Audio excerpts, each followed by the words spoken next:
The downy woodpecker is about 5.5 to 6.7 inches. The wingspan is 9.8 to 11.8 inches. The downy woodpecker has a white breast and has a black and white speckled back. It has a small black bill with a tan or white spot that connects it to its blocky head. The wings are covered in black and white specks. The downy woodpecker has a black eyeline that drags along the whole face.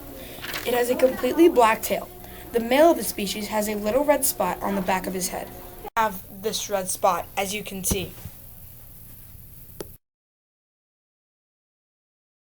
Find the downy woodpecker in any part of the U.S. except for close to the Mexican border.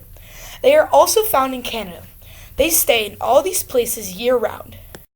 The downy woodpecker in open woodlands, mostly in trees and bushy areas or reedy edges.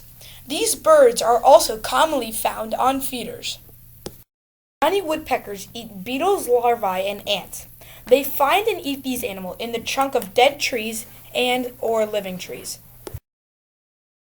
You can find these birds mostly pecking on trees or walking up them. Some calls of the downy woodpecker.